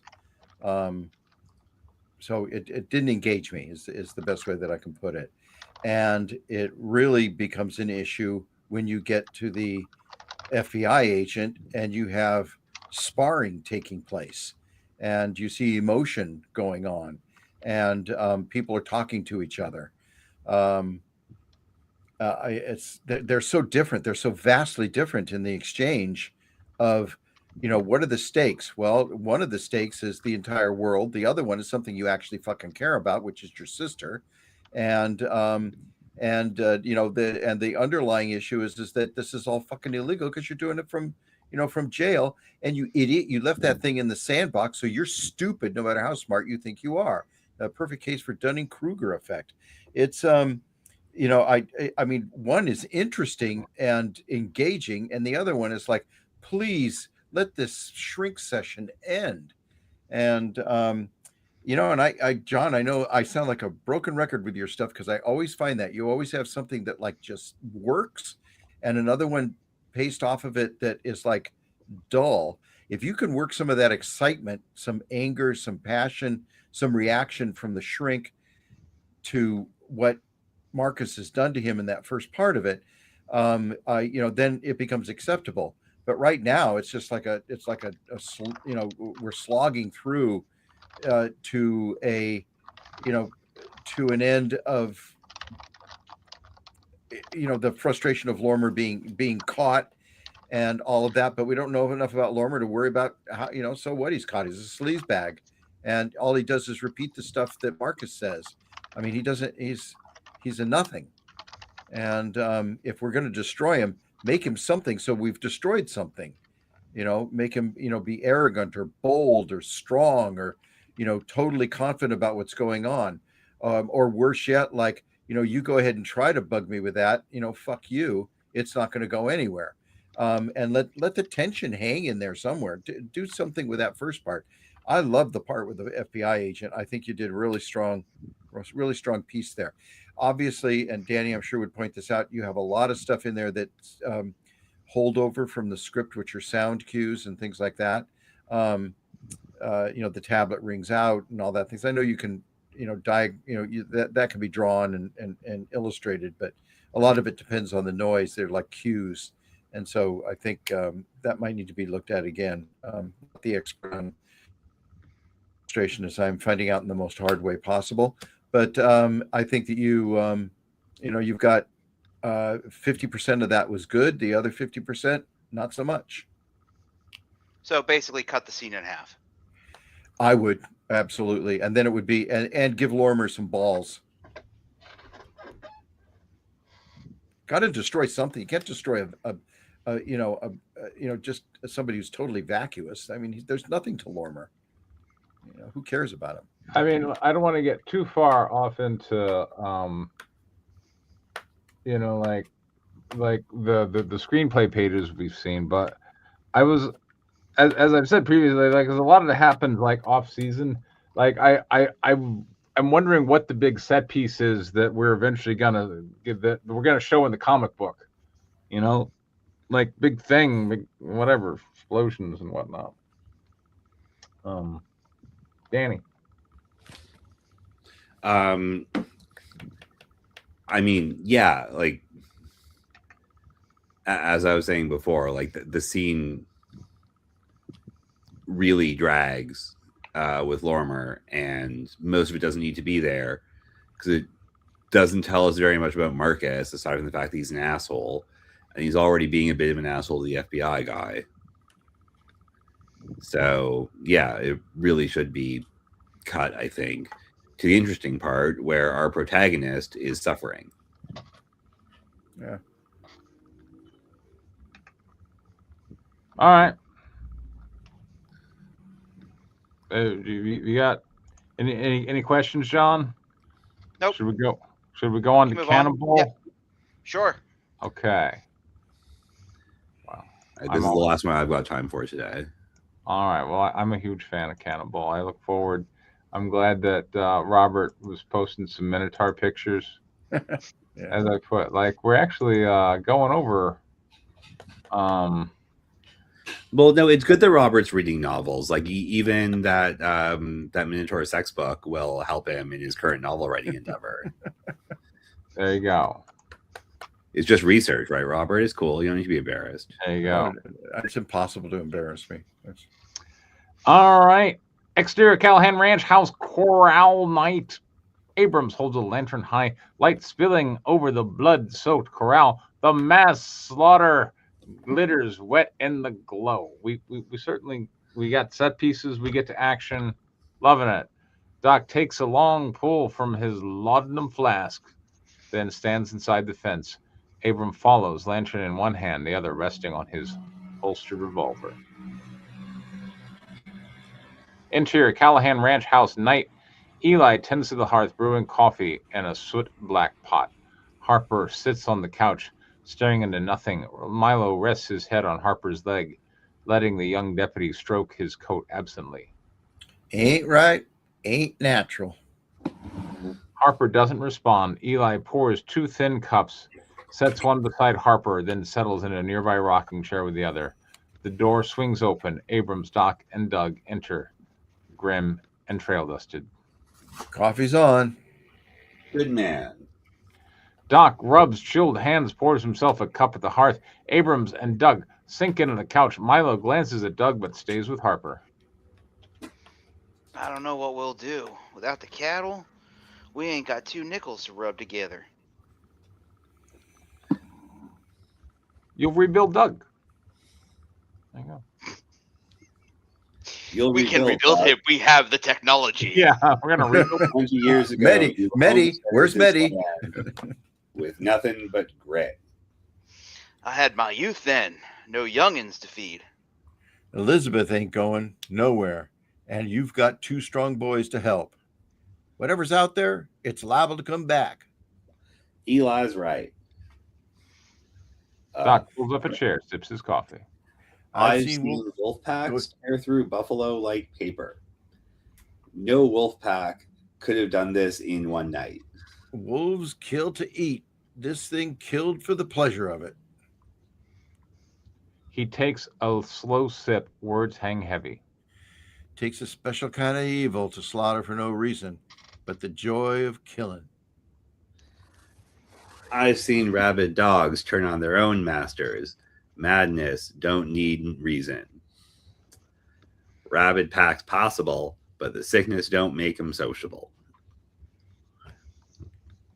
Doc pauses, face paling as a thought strikes. Tails. A rabid mountain lion, though, solitary by nature, huns at night, disease could drive it to things no sane creature would do. Doug, when's the last time you saw a sign of a big cat? Not since before Lucy was born, but that don't mean they're gone. We ride at first light, track it down and put it in the ground. Only way to be sure, really? Could Doug. take days to find its den. Where do we even start? Tay Redhawk. His cabin's 3 hours deeper in. No man knows these woods better. Sounds like a plan, Sheriff. Doc, check your supplies. Doug, help him round up whatever he needs. The 2 men rise and head towards the back. Oh, rest up, boys. Long day tomorrow. Eli stands, pours himself another coffee. I'll take first watch in case it comes back. Inside, by the window. Eli nods, drags his chair to the glass. Interior Callahan Ranch storeroom. Night. Doc sets his worn medical bag on a rough wooden table. He opens it slowly, eyes fixed on the contents. 4 small brown laudanum bottles line the bottom. 1 empty, 1 half full, 2 unopened. He lifts one by one, tilting each to the lantern light, counting, calculating. Doug lays clean towels beside him. Adds a bottle of whiskey, a bar of lye soap, and a small jar of turpentine. Ain't much in the way of doctoring, but whatever's here is yours. Doc blinks, pulled from his thoughts, scans the objects. Whiskey, clean rags, soap, turpentine. That'll do in a pinch. Maybe some clean twine for stitches, if you got it. Doc returns his gaze to the bottles. He arranges them neatly in his bag. Doug rummages shelves, produces a spool of heavy thread and needle. Elizabeth uses this for leather work, strong as sinew. Doc nods, adds it to his kit. He takes another look at the contents before forcing his mind clear and closes the bag slowly. Exterior Callahan's ranch house, dawn wide. The 5 ride out from the ranch house, rifles across the saddles. Milo trots alongside, ears pricked towards the distant woods. Exterior Red Hawk cabin day. A small cabin nestles in thick wood. Smoke curls from the chimney. Milo darts ahead into the yard as Lily Red Hawk, a mid-20s, sharp-eyed and guarded, returns carrying a basket of freshly gathered willow bark. Milo barks, tail whipping. Lily crouches, scratches behind his ears as he circles her. Hello, friend. Where did you come from? Milo barks, glancing back towards the approaching posse. Lily's expression hardens. She rises, stares at them with cold, dismissive eyes, and curses under her breath in Lakota. As the riders draw near, Abrams dismounts first, hands raised slightly. Miss Redhawk, we're looking for your father. No visitors. She turns, climbs the steps. Abraham exchanges glances with the others. He signals them to stay put, then follows her inside. Lily stands by the hearth, shaving willow bark into a pot of boiling water. Tay Redhawk, 60s, lies on a cot, pale and feverish. A wet, rattled cough racks him. He rolls to his side, spits thick phlegm into a tin by the bed, then collapses back. Lily glances at Abraham, eyes sharp. No visitors. Out! How long has he been like this? Lily stares confused. Abram mimes a cough.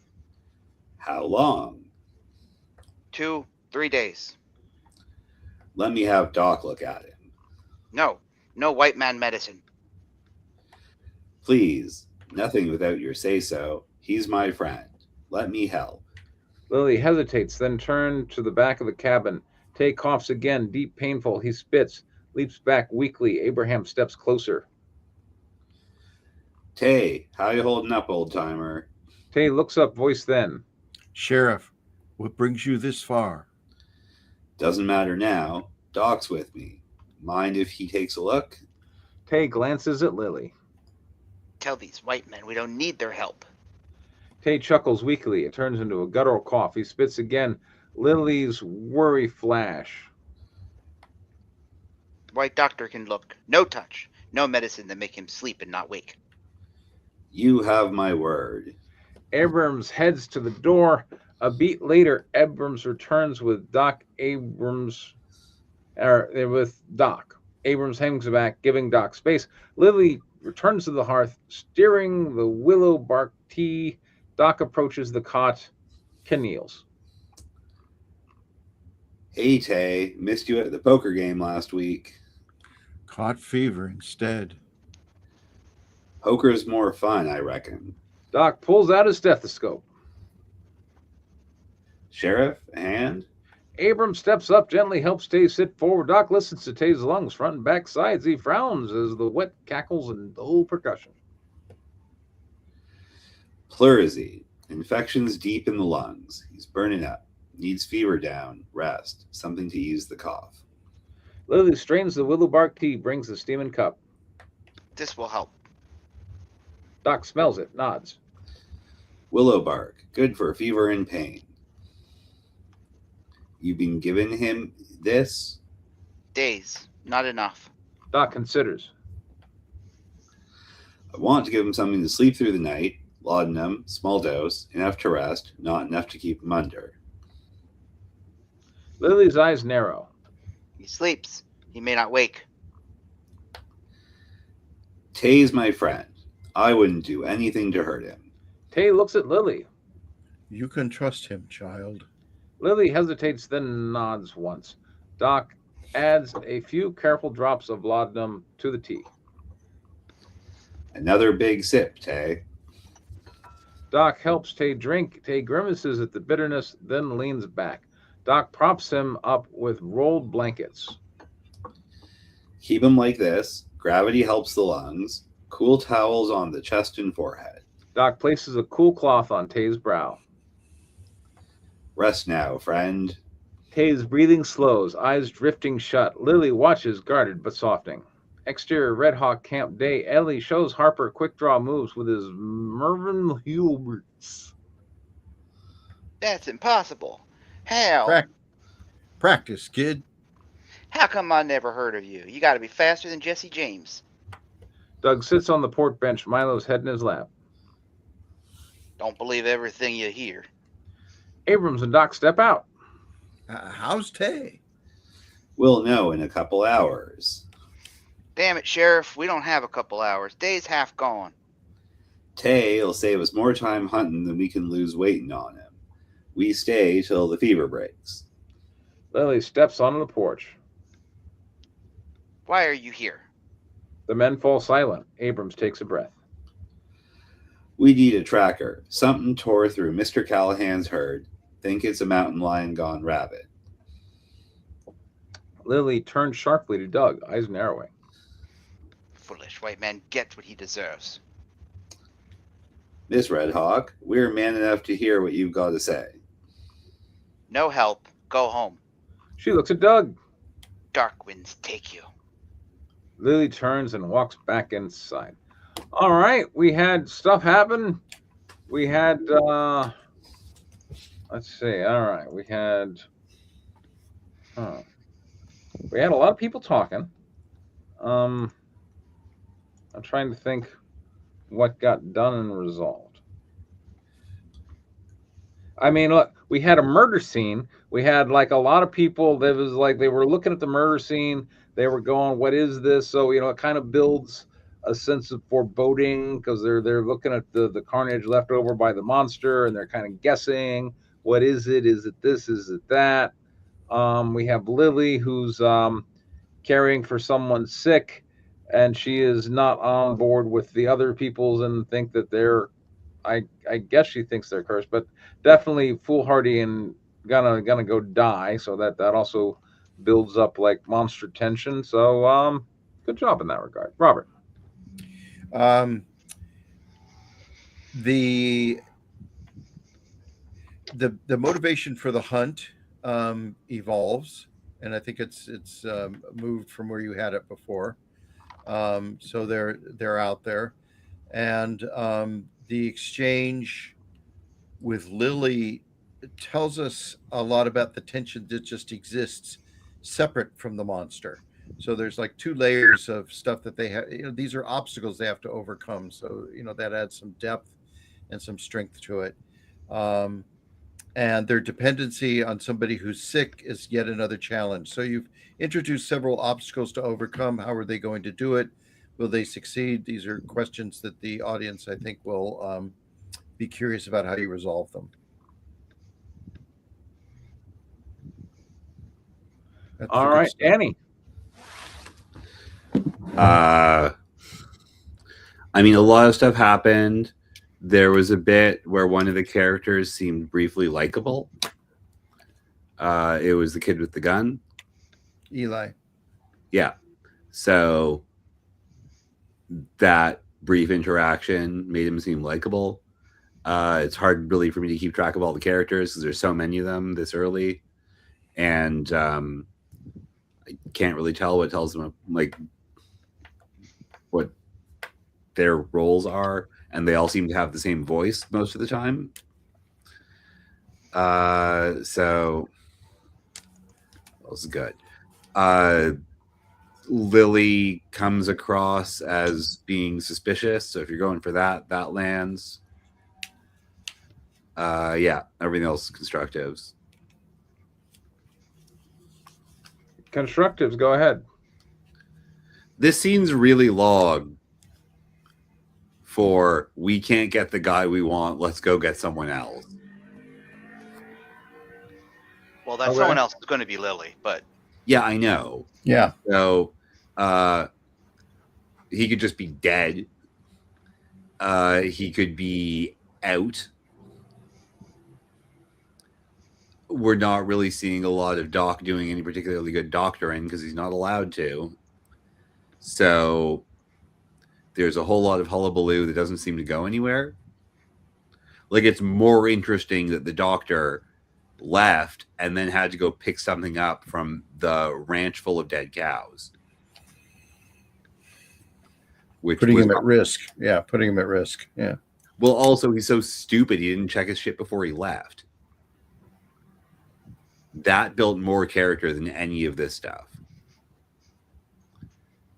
And you're not doing a good job of selling the doctor as being particularly incompetent. So that's a bit confusing too. So yeah, cut it down to the part where people are actually arguing about stuff that matters, and it will affect the story.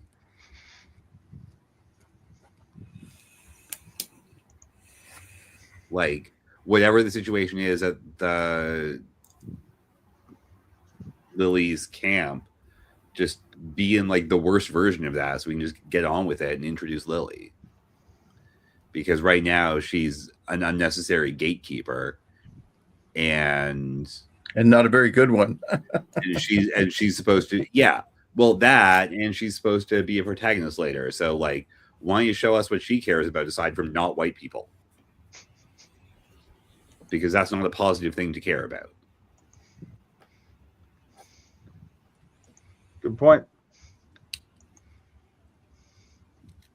Robert, did you got I anything? have, yeah, oh yeah, I have several. Too many characters.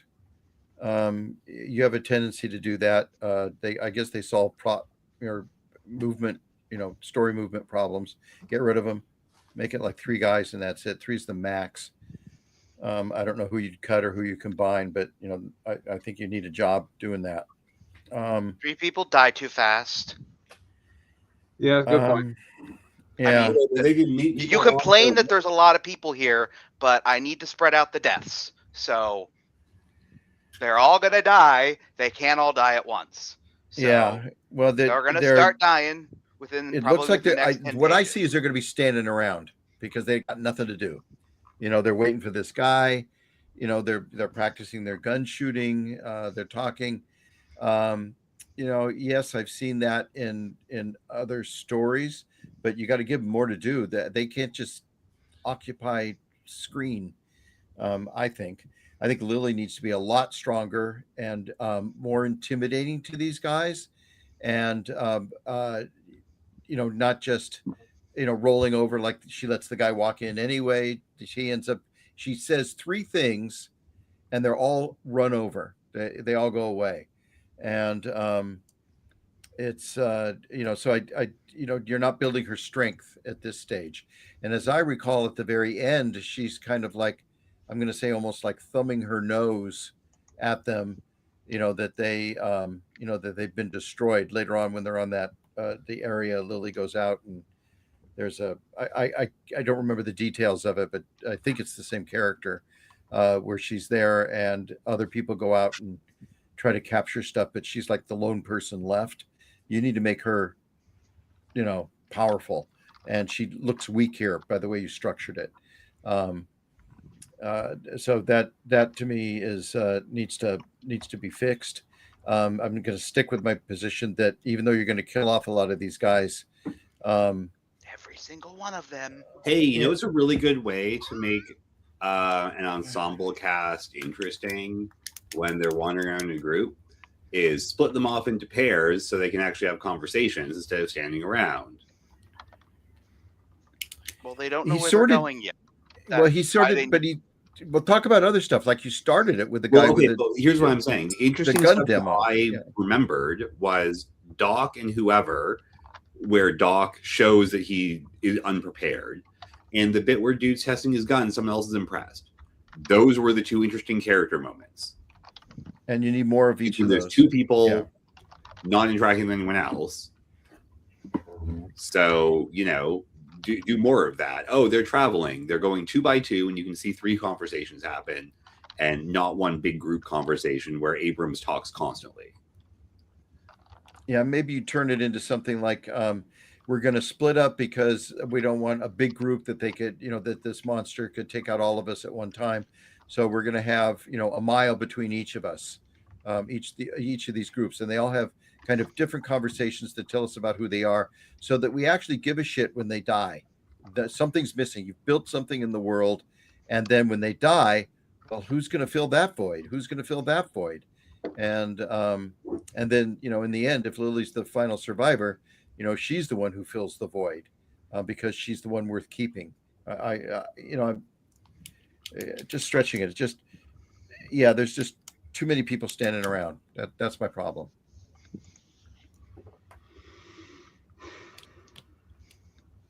That's it. Me. I mean, it is. That scene is comparatively low stakes to the other stuff we got going on. But anyway. Question. Yes. If you may not remember, but in the original version, yes, Tay joined them, and Lily kind of tagged along. Okay. But I didn't really have anything for them to do individually, right? Which is why I decided to remove him from the story. So that's what I'm doing here, is giving a plausible reason for that. John. Whether or not it works or not, or whether or not I should have them both be there. But I think the struggle here is that you're coming at it from a plot perspective. Where do I put this action figure so this plot point can happen to them? And none of these characters are really landing very well because so little of what they do is character driven. What does Tay want? What does John want? What does Eli want? Yeah, that's why they have nothing to do, because they don't want different things. And I don't even know who Harper is. Get around the group and get killed by a cannibal bull, which is fine, but then they're extras, not named characters, dude. So like just because you're giving names to extras doesn't mean they're being characters. Like characters have to want things and overcome challenges. And it could be that the reason you have trouble with managing so many characters is because nobody wants anything different than what anybody else wants. Like what's Doc's thing? Is he just there because he's the doctor so he can give exposition? You would say that, but like, what does the character want? Did he show up with only half a bottle of laudanum because he's the one drinking it? Give us something. I think Doc, he's the older guy and he's kind of the wise guy. He should be always telling stories about how things used to be or what he did at some time. You know, in other words, that, you know, history dies with him, you know, because he knows everybody. He knows when people were born, and all this kind of stuff. And, you know, it give him some importance beyond just that he's got a kit bag that can help, you know, ease a pain or two. And you know, that also gives him something, you know, when he drinks, that he starts telling these stories, and the stories give background to other people. I mean, he could be part of your world build for why these people all have a stake in this. And so then there's a sense of loss when he gets killed. You know, we have to give a shit why these people are, you know, destroyed by the monster. It's hard to give a shit about the cattle, except that we accept cattle as life. You know, that's their business. That's where it is. So we understand they've been hurt. We don't have two nickels to rub together. Okay. But, you know, the other guys, if they die, what's lost? We don't know. And that's why the character, you know, build is important. Yeah. Hello, everyone. Hello, Diane. Hey, Diane. Hello. All right, we're all out of scripts for tonight. Are you? I do No, have we one. saved something special, Oh, though. Diane's written one. We'll go over it next week. Okay. Well, I Every- mean, like, Everybody's it's a scene. So, everybody's excited. what? Did you tell him? I told them, yeah, not no. the Valley of Guanji, It's called Not Guanji right now. not Guanji. That's Yeah, an excellent title. What? That's an Yeah. excellent title. with Yeah. special effects not by Ray Harryhausen. Not by Ray Harryhausen. Yeah, Yes. exactly. But unfortunately, they're not doing anything with it, but it's something I've always wanted to do. But it's not going to take place in the 1800s. It's going to take place now. And then talk about a lot. I want it to be very high science and very accurate to what modern dinosaurs are. Yeah. If you put skeleton gladiators in it, I guarantee you I will watch it. I There you will go. freaking love doing that. Because that's one of my favorite fights, but unfortunately, no. But I have the lasso scene. Yeah. I just have to write it out. So, There you go. So yeah, she's working on her first screenplay. yeah. Look at all the exciting stuff we're yeah, doing. I have 4 pages, and Yeah. all the rest is outlines. Oh, the rest is easy. Yeah. Well, All I 50 want times you rewrite it.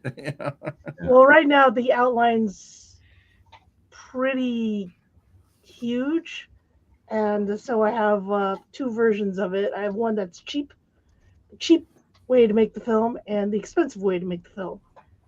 And I feel like I'm graduating. I'm leaning towards the more expensive one. Sorry. So, if you want it cheap, you can cut it down. Can't wait. Awesome. Well, that is the beauty. You can always just cut the scene, right? Yeah.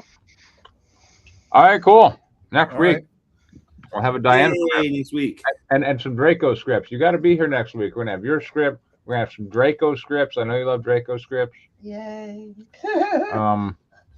We have fun with Draco scripts. Come on, Diane. Yeah, I do like his. I mean, like I love reading them Yeah. and then just going like, so did you start a new one or did you continue one that you've already started? I have I will say one of the best things about Draco scripts is like he's not here. It's probably not written by a human. So you can kind of let loose a little, which is always nice. Yeah. Exactly. Well, I'm waiting for the sentient tank because that was the only Draco thing that I really liked. Tension Tank was such a good concept. Which one? There was one. I don't know. There was one that involved. It was kind of cyber. There was a thing with the tank. That was a tank. And the tank didn't actually do anything. And I had this headcanon that I just I kept remember that. talking about Yeah. the tank being sentient because the Yes, tank would always that's- growl yeah. over you. I was like, ooh, the tank Well, is thinking. I can see And an affair everyone- between Medi and the sentient tank. That's what I want to see. And Yeah. so everyone was like, the sentient tank is great, even though Danny just invented it on the spot. And I would still rather read that than most of the other Draco scripts I've read. And, Awesome. and that's Well, next one week of the we'll have ways you more can. stuff. Where do I submit it? It's in It's in my writer duet for that matter. Oh, Yeah, oh, yeah. my script is. Yeah, I sent you a link so that To you could to my writer duet. Oh, okay. Oh, That way you didn't have to get a subscription. yeah. Yay! Actually, yeah. Yeah. What is writer duet? That is how you. That's That is the screenwriting software. Custom uses. Yeah, That that's the person software I uses. use. The one that Right. we The one were that was showing screwing that. up. Yes, yes. Yeah. It's It's not the best for. Well, I mean, it's not only bad for comic screenplays books. usually. Yeah, it's not bad for comic books. I mean, it's not perfect, but like, there's not really great comic book writing software out there. Yeah, Writer Duet's I think the only app that has a good default Right. comics format. So like it's not perfect, but it's better than others not offering comic books. It's and not perfect, but it is the I best. mean, but well, that's because it's the only one, unless you make a custom template like I did. Yeah, No, there's some mid templates in Final Draft. yeah. I haven't used Final Draft since I switched to Fade In because it was cheaper and works with any font and foreign characters. And forget what screenplay I was writing, but I was writing a screenplay and it couldn't do Spanish characters. Wow. So Oh, I you was can- like, yeah, screw Final Draft. I'm like, Yeah, that's cray. yeah. Oh no, it's in there. You can do. I've done it. Let me see why that is the case. There's I a don't know how newer long version ago. of Final Draft has emojis and stuff now. 13. Yeah, Yes. it's got everything. Yeah, the new versions, when I switched, it did not support it. It's old newest code. I mean, there's no question that they're just fixing old code, but Yeah. it Yeah. gets the job done. Well, anyway, Fade In was a lot cheaper, and I made a custom template for comics for it, and you can get a free version, whatever. All right. Next week. Ciao, babies. Take care. Bye. Not everybody. Good night. Yeah. Bye.